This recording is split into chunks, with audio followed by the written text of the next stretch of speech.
Mwaramutse, tugiye gukomeza kuganira icyigisho cyacu cya 13 gisoza igihembwe cya kane, gifite umutwe uvuga ngo kwihangana bwo kwizera. Ingingo y'uyu munsi iravuga ngo kugaragaza ineza nk'iya Kristo.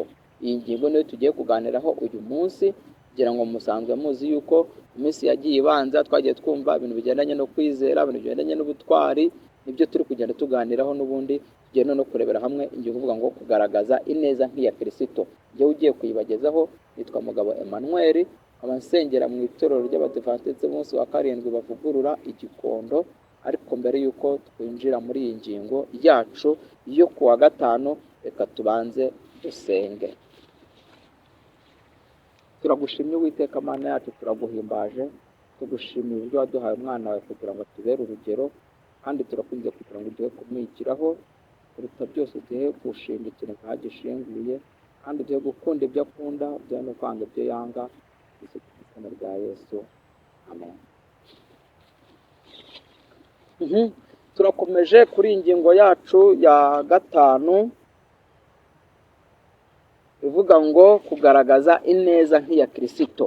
Hari ikibazo batubajije cyo kuri kiravuga ngo mu gihe duciwe intege n'abantu bafite inenge mu mico bo muri iyi si yaguye, ni irihe rarika riheruka Yakobo aduha mu iherezo ry'urwandiko rwe? Ni irihe rarika Yakobo aduha mu iherezo ry'urwandiko rwe mu gihe duciwe intege n'abantu bafite inenge mu mico yabo? Reka turebe isomo riri muri Yakobo 5:19 ndetse n'umurongo wa 20. Haratubwira ngo bene data, nihagira umuntu muri mwe uyoba avuye mu kuri, undi akamuyobora, mumenye yuko uyobora umunyabyaha amukura mu nzira ye yayobeyemo, azakiza ubugingo urupfu, kandi azatwikira ibyaha byinshi. Iri ni ryo rarika Yakobo aduha. Aratubwira ngo mu gihe duciwe intege n'abantu bafite imico mibi bari kugenda bava mu kuri, iyo mico mibi si uko bibyo ahubwo nuko bavuye mu kuri, si uko basamanya ahubwo bavuye mu kuri. Iyo mico mibi rero igihe duciye intege turasabwa iki? Turasabwa neza yuko tugomba gusanga abo bantu, tukongera tukabayoboza ineza nk'iya Kristo, kugira ngo bagaruke mu kuri. Nitubayobora tukagira amahirwe bakemera, ngo tuzaba dukijije ubugingo urupfu, kandi bizatwikira ibyaha byinshi. Uwayobye ntukamuhe urwaho rwo gucika intege. Ntukagire umutima winangiye nk'uw'abafarisayo ngo ukomeretse mwene so. Hano kuyobora uwayobye umukura aho yayobeye umugarura mu kuri, ni uko ntabwo wemerewe kumuha urwaho rwo kugira ngo agire ikintu akwitwazaho avuga ko aricyo gitumye ava mu kuri. Ntabwo ari byo. Iyo dusomye muri Daniyeli, dusanga Daniyeli yaravuze ati, databuja ari imbere yawe nta cyaha ngufitiye, ndetse n'imbere y'Imana nabonetse ko nta cyaha ngize nta cyaha mfite. Uko niko tugomba guhagarara imbere y'abo bantu bagenda bava mu kuri, ntibagire urwitwazo batwitwazaho. Ibyo bizatuma ngo dukiza ubugingo urupfu. Ntugatume mu bwenge bwawe cyangwa mu mutima wawe havuka ukunegura gukabije. Ntukavuge amagambo agaragaza agasuzuguro. Niba umuntu avuye mu kuri, ntabwo bivuze ngo ugende umucyurira, umucunaguza, oya. Ahubwo hagarara kigabo, uhagarare mu kuri, unyure mu nzira nk'iyo Kristo yanyuzemo. Niba ari no gusebwa, niba ari no gusebanya, wemere usebwe, ariko uhagarare kigabo, uhagarare mu mwanya wa Kristo, umugaruze ineza n'ubuntu by'Imana. Niba uvuga ijambo ryawe bwite, niba ugaragaza inyifato yo kutagira icyo witaho, cyangwa ukagaragaza ugushidikanya cyangwa ukutizera, bishobora gutuma ubugingo bw'umuntu burimbuka. Biragoye kandi birababaje kubona amagambo cyangwa ibikorwa by'umuntu runaka bishobora kuba byatuma undi muntu ava mu kuri. Ibyo ngibyo biba urwitwazo, nubwo azabihanirwa, ariko nawe wabaye intandaro, ntabwo ijuru rizakorohera, kuko ibyo bintu bizakuza imbere mu rubanza.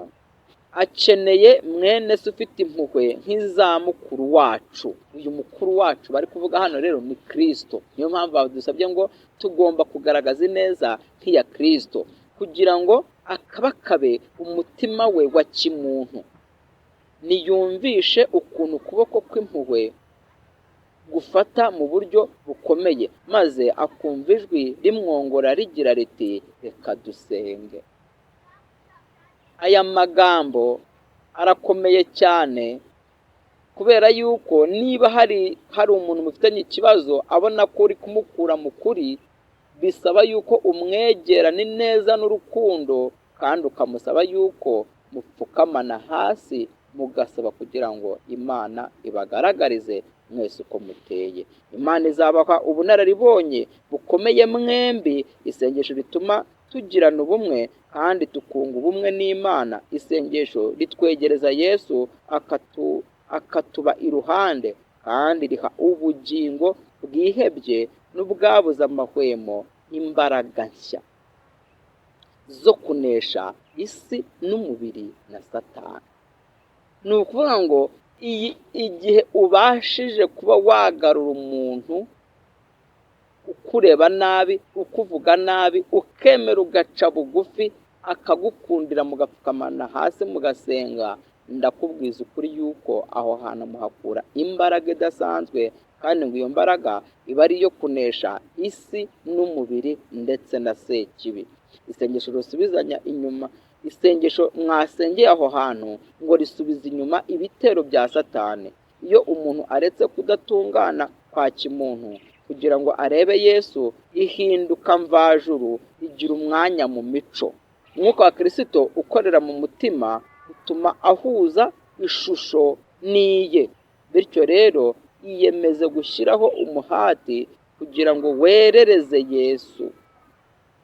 Bya bintu twari turi kureba hejuru bituma tuva mu kuri, ni ibintu tuba twagiye twumva, twagiye tureba, ariko iyo dufashe umwanya wo kwerereza Yesu, kwiga ibyanditswe byera, gukora ibyo Kristo dusaba, ni ukuvuga ngo ntabwo ibyo bintu bishobora kuba byadukura mu kuri, ahubwo dukomeza kwibera muri icyo kirere cy'ijuru, hanyuma bigatuma Kristo tumwerereza, kandi n'abandi bakamenya ukuri biturutse kuri uko kumwerereza.